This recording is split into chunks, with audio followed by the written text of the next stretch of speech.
I welcome Diane Ackerman, I think you should know that she has the rare distinction of having a molecule named for her, Diane Ackerman. Please welcome Diane Ackerman.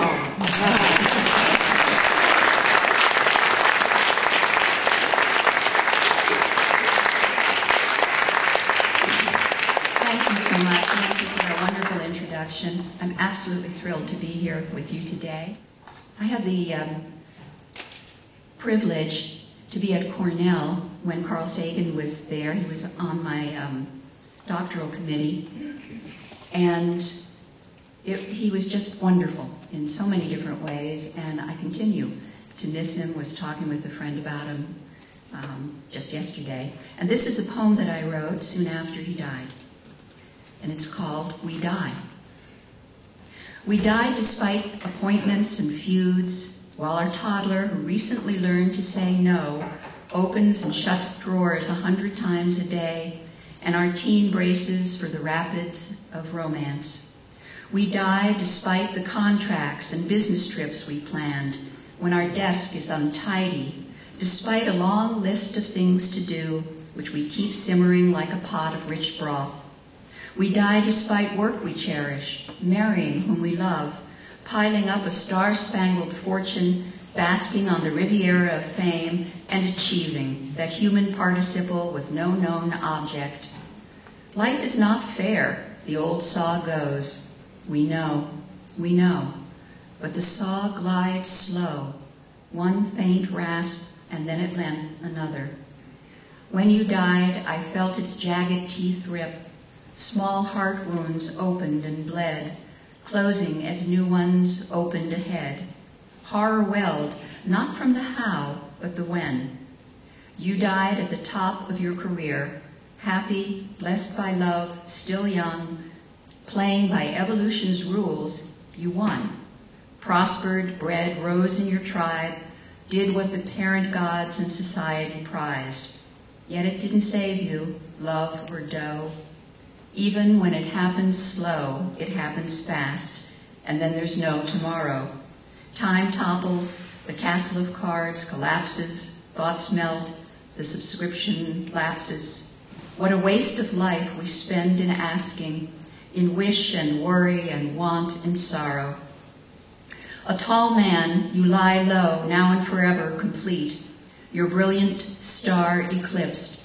I remember our meeting many gab fests ago at a crossroads of moment and mind. In later years, touched by nostalgia, I teased, I knew you when you were just a badly combed scientist. With a grin, you added, I knew you when you were a fledgling poet. Lost friend, you taught me lessons I longed to learn, and this final one I've learned against my will, the one spoken in silence, warning us to love hard and deep, clutch dear ones tighter, ransom each day. A truth I saw out of the corner of my eye, but refused to believe until now. We die. I also have a collection of poems called Origami Bridges. Those were poems written one a day for a year during psychoanalysis, and I wrote them really in order to stabilize the emotions that I was feeling while I was in analysis. And they're all about the relationship between the patient and the therapist. And here's a silly one called A Little Grammar is a Dangerous Thing. Once life was all verbs: discover, marvel, write, love, dare. You inhabit a land of pronouns: I, you, him, her, us, my, there. Together, we visit the past perfects gentry, all the have and have-nots, endure the agitated conditional, what if, could have been, if only, otherwise. But the intense mood is where I really specialize. Do I employ or implore you? And also the first person transcendental, would that my spirit took wing. A word slut, I'll tense anything that dangles or can be modified. Spinning dreams of a future. It sounds like there's an analyst in the audience. Spinning dreams of a future perfect until I suffer delusions of candor and become a misplaced aberrant. An idea in aspic is a word. We could dissect that image over lunch, were it not for a cardinal rule of analytical grammar: never end a sentence with a proposition.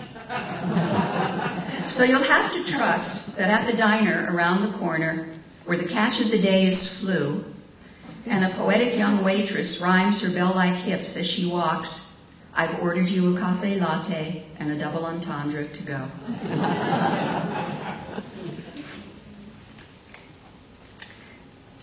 And this is also from that collection. It's called The Way of Our Kind.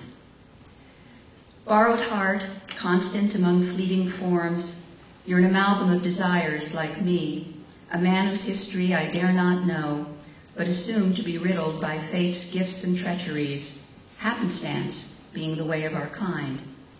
No doubt your life unfolds like mine, intense, unplanned, stoic at times, badly judged now and then right as a summer sky, and blessed by small acts of mercy and heroism, rescue being the way of our kind. I'm curious about deep self, your dreams and stratagems, how your mind fidgets, what makes your heart quiver, the fictions that brace you and truths on which you rely.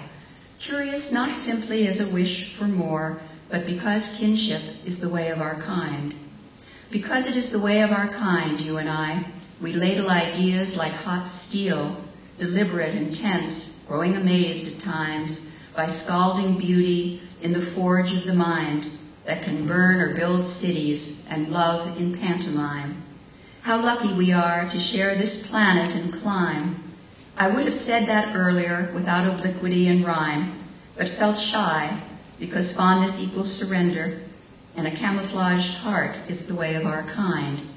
Still, I won't always see you sitting across from me, your cheekbones perishable as thread as summer, or hear your voice pouring into my ear like dye. But I will miss the little I know of you, manner and mind, because caring and missing is the way of our kind. I'm going to close with a poem, if I can find it here.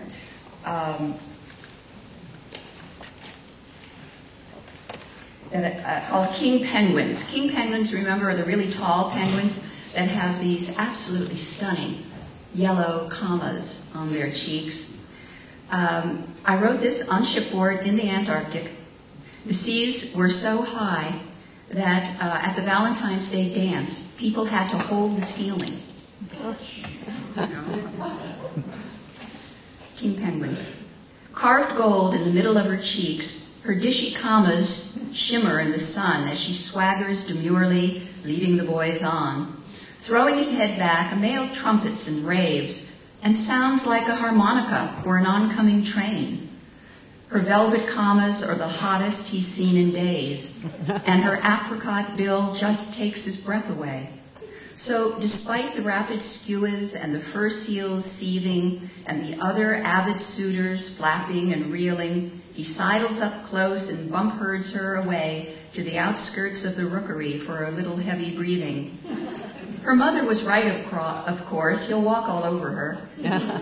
But for the moment, she is Cleopatra, Marilyn, and Mata Hari, all in one. Dawn blooms at her throat, and the South Georgia seas, so fertile and rich, all begin at her knees. He's not worried if she's fit enough to outwit life's harsher dramas. He only knows she was meant for him, and she has a great pair of commas.